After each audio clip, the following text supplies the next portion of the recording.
I think everyone loves lists, don't they? And in New Zealand, lists don't get any bigger than All Blacks and who's the best. Obviously extremely subjective, but everyone has fun with it. I mean, I don't think we're trying to put together a squad here, so we may have 4 locks, we may have 1. You know, it was just a list we came up with, and there was pretty good consensus on pretty much 15 or 16 of those names, and then the last 4 were probably quite difficult.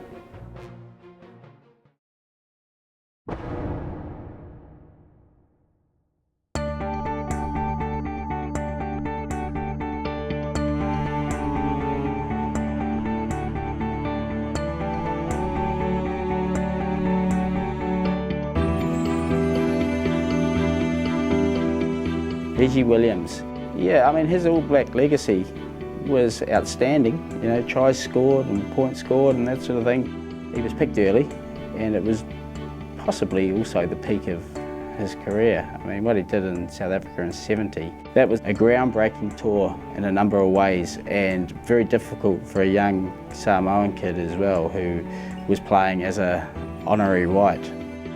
Would have been a fairly terrifying time.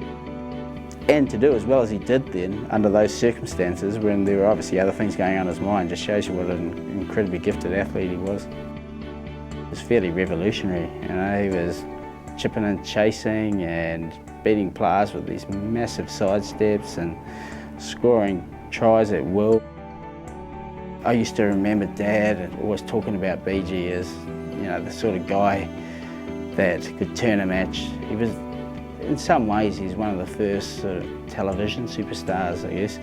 But more importantly, I think BG was a touchstone for the Samoan community. One of the most overused phrases in the English language, almost a role model, really. I mean, he did everything right. He was a classy guy. He was a terrific All Black, and he was extraordinarily gifted. He was a proud Samoan, and he was a guy that they could look to as a hero.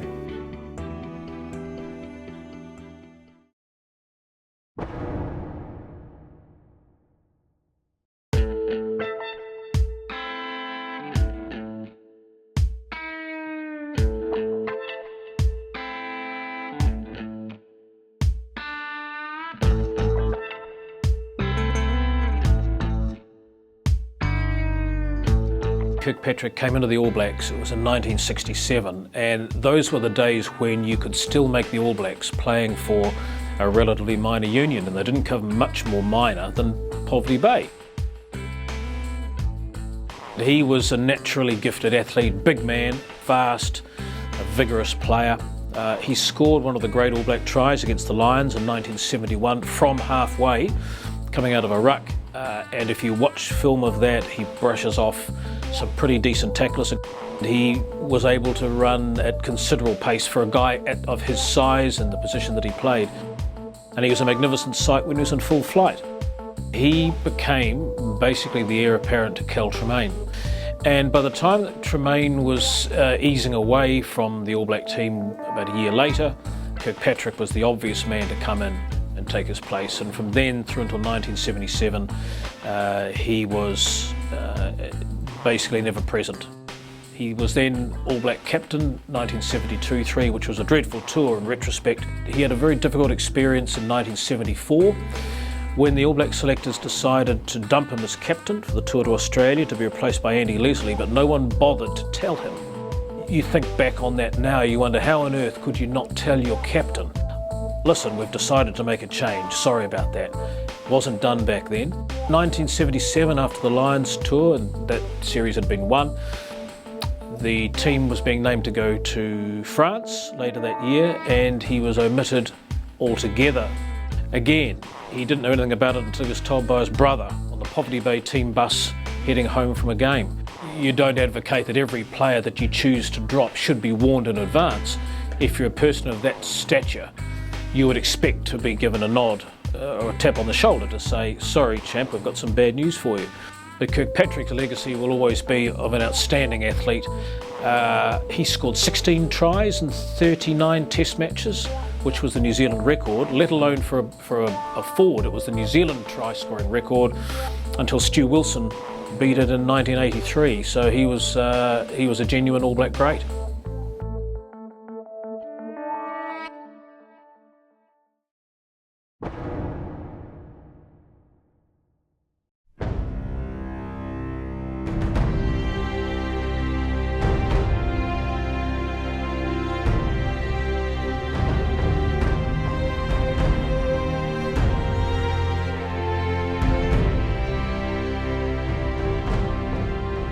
In the era that Don Clark played his rugby, and particularly in the early years, you didn't really have access to television the way we do now, obviously. So your impressions of rugby players, of sportsmen in fact, were formed through what you read about them in newspapers and what you heard about them in radio commentaries. In a lot of cases, the legend was larger than the actual player. That they were good players, of course, but they weren't necessarily as great as you may have imagined them to be. Clark was one player who did not fit that bill because he was a legend of the game, and for one very simple reason, he won matches. If you think of people like Grant Fox of a later generation, Dan Carter now, match winners, and Clark came into the All Blacks in 1956 in perhaps the most famous of all Test series against the Springboks. He played for Waikato at the start of the tour when he helped them beat the Springboks in the opening game, therefore winning the Springbok head, which was the treasured possession that the Springboks brought with them. And then he came in for the third test against the Springboks at Christchurch and helped kick them to 17-10 victory, which ultimately helped set up the series win. Big man, often bigger than forwards who were in his team. He could kick the ball prodigious distances, both from the ground and out of hand. He was also surprisingly mobile. Players who played with him spoke of a guy whose positional sense was pretty good, and towards the end of his career he got up to 17 stone in the old measurements, so he was a pretty big man, pretty imposing figure. He scored tries, but he was a guy who opposing teams feared, because they knew that if they infringed anywhere around the halfway mark, that there was a very good chance that Clark would kick the goal. There's not very many who are better than Clark.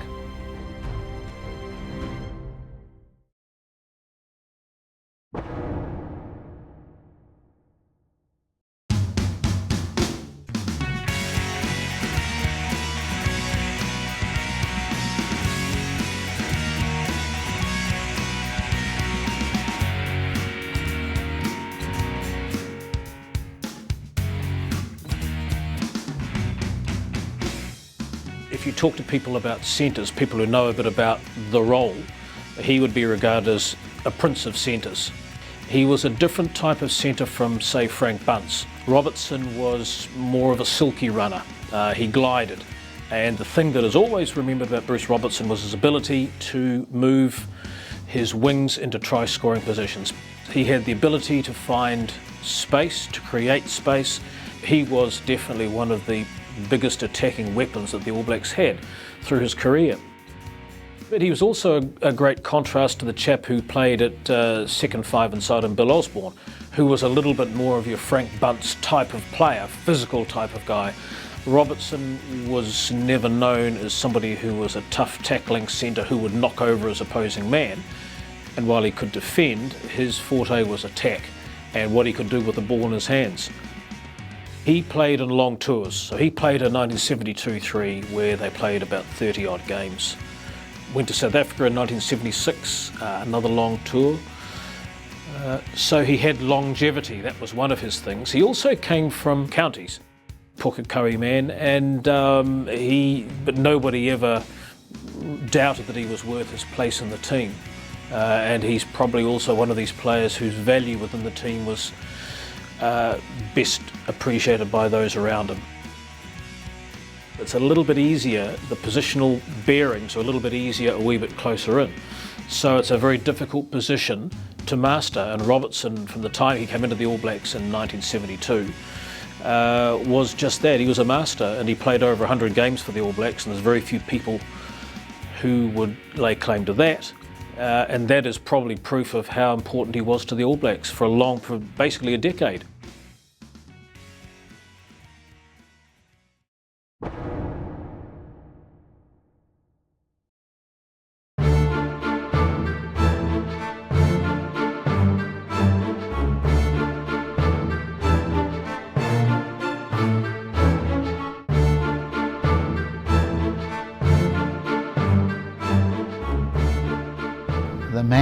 was something else.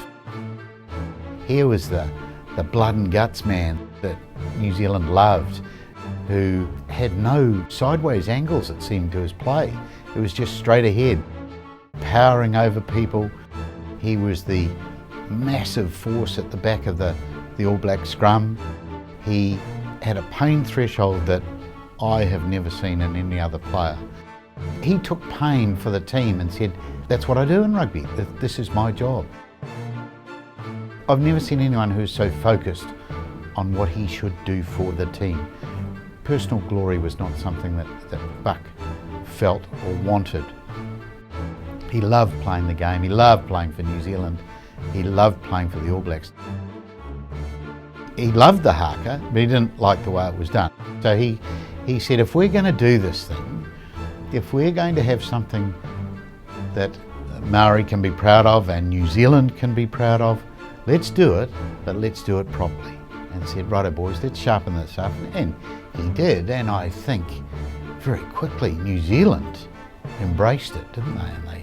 And certainly those overseas delighted in seeing the haka, and it performed in its pomp and majesty and theatre. I mean, it became a theme song almost, didn't it? At grounds around the country, every Joe Bloggs was holding up a sign somewhere from Okara Park, as it was, down to Invercargill. There was some ratbag had a sign in the ground, bring back Buck. It became a bit of fun after a while. It was a serious topic for a year or two, but then it became a bit of fun. But I think it actually just shows that deep in New Zealand rugby consciousness, the reverence that they had for this bloke who led the All Blacks.